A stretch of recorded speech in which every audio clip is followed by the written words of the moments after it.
Usa kada kong pangutana kung ato sa mga hinuktukan atong pamalandungan, ngano kining tulo ka mga malamon gikan sa layo nga mga dapit nakakita man sa bituon. Unya kini si Herodes ug ang iyang mga magtatambag wa man makakita sa kahayag nga nagsimbolo sa pag-abot sa hari sa Mesiyas, nga unta diha naman sa ilang kaugalingong natad kini maong timaan. Bitaw tinuray ato kini pamalandungan, ang tulong ka mga malamon nakakita sa timaan sa pagkatao sa Mesiyas. Gikan sa haliyong dapit sila nagbaktas, nagbaklay, nagbiyahe aron lamang pagpangita sa bata. Nakita nila ang kahayag, nakita nila ang bituon. Apan nganong si Herodes ug ang iyang mga malamon nga mga magtatambag wala magyud makakita sa bituon. Ang iyang mga magtatambag batid sa balang kasulatan, mabita hinungdan nga sa iyang pagtigom na sa iyang mga sakop, sa iyang mga magtatambag, iyang gipangutana sila, asa magdapit na matao Mesiyas? Pagkadalira nila ang nakatubag. Nga naman, kay sila batid sa balang kasulatan, apan ang dakong pangutana, nganong wala sila mahibalo, nganong wala sila makasabot, nganong wala sila makakita sa timaan sa pagkatao sa Ginoo. Mga igsuon sa ato nang giingon ko na atong pamalandungan, ang hinungdan nganong nakakita kining maong mga malamon sa timaan sa bituon sa kahayag nga nagsimbolo sa pagkatao sa bata, tungod kay sila sa kanasing-kasing nangita gayud sa bata. Tungod kay sila sa kasing-kasing ilang gibahati gayud nga sila nagkinahanglan ini maong kaalam. Nangita sila sa bata sa kinasing-kasing gayon, busa ang Ginoo wala muhikaw sa ilang gipangyandoy. Apan ani ay Herodes, ani ay mga magtatambag nga matawag silang kaugaling mga malamon, ngano wa makakita sa kahayag, ngano wa makakita sa bituon, ngano wa makaila sa timaan sa pagkatao sa Mesiyas. Tungod kay sila alang kinila igo na ang ilang kaalam, wa na sila magkinahanglan pa sa Ginoo. Maigsoon ato kini pamalandungan, ang matang usa kanato kung sa tinuuray lamang sa kinasing-kasing lamang mangita sa Ginoo, sigurado kita nga hatagan kita sa Ginoo sa kahayag, tultulan ang tao aron na ato gay makaplagan ang Ginoo diha sa atong kinabuhi. Kanabang aton tang makita nga adunay dakong kakulangon sa atong kinabuhi, nga kun way Dios ya sa atong kinabuhi pagkawagay kita mahimo, busa nagkinahanglan gyud kita Ginoo sa atong kinabuhi, o sa kinasing-kasing atong gipangandoy ug gapangita nga ato gay isang makaplagan diha sa atong kinabuhi. Ang mahitabo, hatagan kita sa Ginoo sa kahayag, tultulan kita niya aron atong makaplagan ang tinod nga kaalam, ang tinod nga kahayag sa atong kinabuhi nga mao ang atong Ginoo.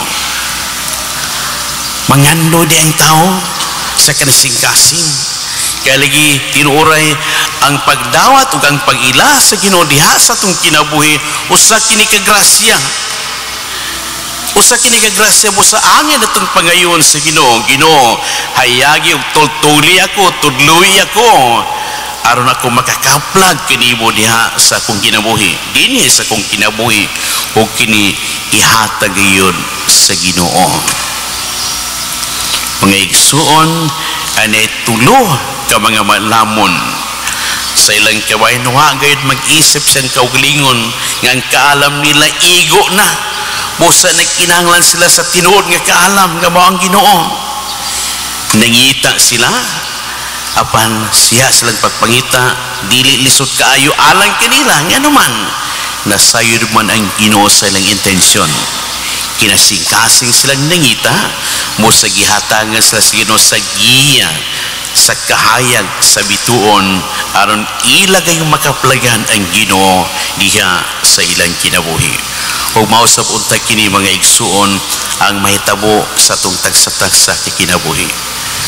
Mangandoy kita sa Ginoo atong pangayoon sa kinasing-kasing gayon kaya kita hatagan sa grasya nga makatultol kaniya ug labing siguro o sigurado kay kita nga dili mo hikaw kanato ang Ginoo hatagan kita niya giya aron kita makahimo kayon sa pagdawat sa Ginoo diha sa atong kinabuhi. Naghalad sila mga gasa kini tulo ka maalamon bulawan, insenso ug mira. Ang bulawan nagsimbolo kini sa pagkahari sa bata. Ang insenso nagpasabot kini sa iyang pagka-Dios. Ang mira nagpasabot kini sa mga pag-antos o pagsakripisyo nga kinahanglan nga atubangon o gagian kayo dinimang bata aron sa pagluwas sa iyang katawhan. Mga igsuon na ang usa ka taong tinuod nga nagkailaog midawat sa Ginoo sa iyang kinabuhi magaisip kayo sa Ginoo nga hari siya sa atong kinabuhi. Niya sa atong pagdawat kanya nga hari sa atong kinabuhi sama na kita sa usa nining tulo ka mga maalamon nga naghalad og bulawan ngadto kaniya.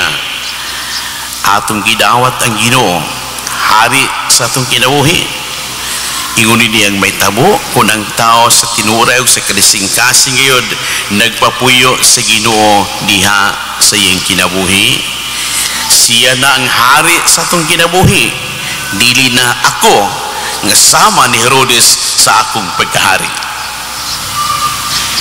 Ang usa ka tawo nga midawat na si Ginoo nakakaplag na kaniya ug nahimo ng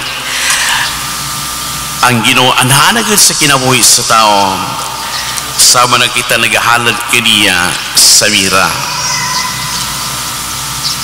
o sa insenso. Atong gidawat siya nga ato kayong Diyos usa lamang Ginoo Diyos sa atong kinabuhi wa na kita lang ipaka-Diyos pa. Siya lamang ang atong Diyos ug naisama kita ning usa sa mga tulo ka mga malamon nga naghalad kani insenso kay siya ang atong Ginoo ato manggiisip nga ato kayong Diyos. Kay Diyos man unsay iyang isugo gibando may sundon o buhaton sa tao. Kung ang Ginoo na mo atong gidawat sa atong kinabuhi kita may sama sab kaniya muagi sa mga pag-antos magdumili sa kaugalingon magsakripisyo sa kaugalingon sa mga mapinigibuhat sa Ginoo aron pagpakita ug pagpadiyag sa iyang dakong gugma alang kanatong iyang katawhan ug mausab kini ang buhaton sa usa ka tawo ngadto siyang mga hinigugma ngadto siya mga minahal sa kinabuhi ang tanan niya mga gihimo ang tanan niya mga pagpaningkamot dili na alang kaniya kundili alang sa iyang mga minahal sa iyang mga hinigugma gidumili ang kaugalingon nagsakripisyo nagsakit sa kaugalingon tungod og alang sa iyang mga minahal tungod og alang sa iyang mga hinigugma. Ang iyang mga pagsakripisyo ang iyang mga paningkamot dili na alang sa kaugalingon kundi alang sa uban ilabi na sa iyang mga minahal sa kinabuhi. Mga igsoon pagkanindot ay ning atong gisaulog karong solididad sa Epifania ang matagos sa kanato labing siguro mingon maalamon kita apan unta may sama kita nining tulo ka mga maalamon adunay pagkadakong kuwang diya sa tong kinabuhi kung walay tinuod nga kaalam diya sa tong kinabuhi kung wala ang Ginoo diha sa tong kinabuhi mo sa ato siyang pangitaon ug atong padayunon sa atong kinabuhi nga kung siya ana-ana sulod sa atong kinabuhi atong isipon siya nga atong yung tinuod nga Diyos ug hari kung niya sama siyang gibuhat nagantos, nagsakripisyo, nagpakamatay tungod og alang sa iyang katawhan nga iyang gihigugma. Ingon sobre niya nga buhaton sa tao, magdumili, magsakripisyo, magantos alang sa uban. Ilabi na gyud sa tuningon akong mga minahal, mga hinigugma sa akong kinabuhi. Diba? Pagkanindot di ay, pagkalawom di ay, ning atong gisaulog ko rin Epifania. Atong balikon, kanang una-una nga ang gisaulog nato karon ng atong ipistahan tulo ka hari. Dili na ba tulo ka hari atong ipistahan karon? Kung dili, usa lamang ka hari. Ang batang Jesus nga nagpadayag ug nagpaila dinhi sa kalibutan nga siya ang hari sa mga hari.